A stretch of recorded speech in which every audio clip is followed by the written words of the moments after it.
കേരളത്തിൻ്റെ സാഹചര്യത്തിൽ ശങ്കരനും ശ്രീ ശങ്കരാചാര്യരും ശ്രീനാരായണ ഗുരുദേവനും ഇവർ രണ്ടുപേരെയും കേരളീയർക്ക് സ്വീകരിക്കാൻ സാധിക്കാത്ത വിധമുള്ളൊരു വളരെ ബോധപൂർവമായിട്ടുള്ളൊരു ക്യാമ്പയിനിങ്.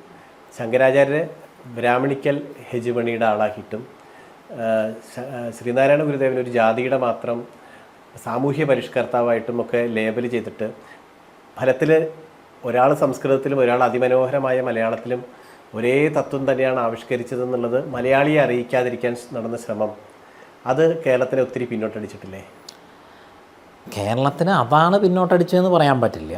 കാരണം കേരളത്തിൻ്റെ പല പിന്നോട്ടടികളിൽ ഒന്ന് എന്നുള്ള നിലയ്ക്കുള്ള ഒരു ഇതാണ്. പിന്നെ ശ്രീനാരായണ ഗുരുദേവനും ശങ്കരാചാര്യനും തമ്മിലുള്ളതെന്ന് പറഞ്ഞു കഴിഞ്ഞാൽ ഗുരുദേവൻ ഒരർത്ഥശങ്കയ്ക്കും ഇല്ലാതെ പറഞ്ഞിട്ടുണ്ട്, ശങ്കരൻ്റെ ദർശനം തന്നെയാണ് എൻ്റെ ദർശനം എന്ന്.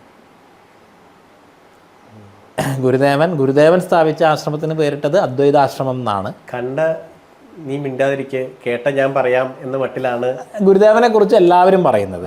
അതിലുപരി ഗുരുദേവൻ്റെ കാര്യത്തിൽ പ്രത്യേകിച്ചുള്ളത് ഗുരുദേവനെ ഒരു സമുദായത്തിൻ്റെ ആളായി ചിത്രീകരിക്കാനുള്ള ശ്രമങ്ങൾ നടന്നു. രണ്ടാമത് ഗുരു പ്രാഥമികമായും അവസാനമായും ഒരു സനാതന ഋഷിയായിരുന്നു. അത് മാറി സാമൂഹ്യ പരിഷ്കർത്താവ്, നവോത്ഥാന നേതാവ് എന്നൊക്കെ പറഞ്ഞിട്ട് ഒരു രാഷ്ട്രീയ നേതാവിലേക്ക് ചുരുക്കാനുള്ള പരിശ്രമങ്ങൾ നടന്നു. ഇപ്പോൾ ഒരു വലിയ കാഴ്ച ഗുരുദേവൻ്റെ പേരിൽ, പ്രത്യേകിച്ച് സോഷ്യൽ മീഡിയയിലൊക്കെ ഗുരുദേവൻ്റെ പേരിലും മറ്റും ഈ ധർമ്മത്തിന് തന്നെ എതിരായിട്ടുള്ള ഇസ്ലാമിസ്റ്റുകൾ വലിയ രീതിയിലുള്ള ധർമ്മവിരുദ്ധ സമാജവിരുദ്ധ പ്രചരണങ്ങൾക്ക് ഈ മൂടുപടം ഉപയോഗിക്കുന്നുണ്ട്. അപ്പോൾ ഗുരുദേവൻ്റെ ധർമ്മം തന്നെയാണ് എൻ്റെ ശങ്കരാചാര്യരുടെ ധർമ്മം തന്നെയാണ് എൻ്റെ ധർമ്മം എന്ന് അർത്ഥശങ്കയ്ക്കില്ലാതെ വേഗം പറഞ്ഞിട്ടുണ്ട്. പിന്നെ മതപരിവർത്തനത്തെക്കുറിച്ച് ചില ശിഷ്യന്മാർ ചോദിക്കുന്ന സമയത്ത് ഏറ്റവും മികച്ചതായിട്ട് സനാതനധർമ്മം ഉണ്ടല്ലോ, മറ്റൊന്നിനെക്കുറിച്ച് എന്തിനാ ചിന്തിക്കണേ എന്നും ചോദിച്ചിട്ടുണ്ട്. അപ്പോൾ തൻ്റെ ധർമ്മം സനാതനധർമ്മമാണെന്നും തൻ്റെ ദർശനം ശങ്കരൻ്റെ അതേ ദർശനം തന്നെയാണെന്നും ഗുരു വ്യക്തമാക്കിയിട്ടുണ്ട്. ഗുരുദേവൻ തൻ്റെ ആശ്രമത്തിന് പേരിട്ടത് അദ്വൈതാശ്രമം. ഇപ്പുറത്ത് ശാരദാപീഠം ശങ്കരാചാര്യസ്വാമികൾ ശൃംഗേരിയിൽ പ്രതിഷ്ഠിച്ചതും ശ്രീനാരായണ ഗുരുദേവൻ ശിവഗിരിയിൽ പ്രതിഷ്ഠിച്ചതും ശാരദാദേവിയെയാണ്. അപ്പോൾ ഇങ്ങനെ യാതൊരു തരത്തിലുള്ള ഭേദവും അവർ തമ്മിൽ കാണാൻ കഴിയില്ല.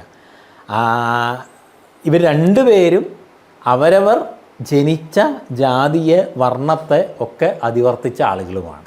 അത് നമ്മൾ നേരത്തെയുള്ള ചർച്ചയുടെ തുടർച്ച പോലെ തന്നെ പാശ്ചാത്യ ചരിത്രകാരന്മാർ, ഈ ധർമ്മത്തിനെതിരായിട്ടുള്ള സെമറ്റിക് ചരിത്രകാരന്മാർ ഇവരുണ്ടാക്കിയിരിക്കുന്ന പ്രൊപ്പഗാൻഡകളാണ് ഇതെല്ലാം വ്യത്യസ്തമാണ്, പലതരത്തിലുള്ള ഇതാണെന്നുള്ളത്.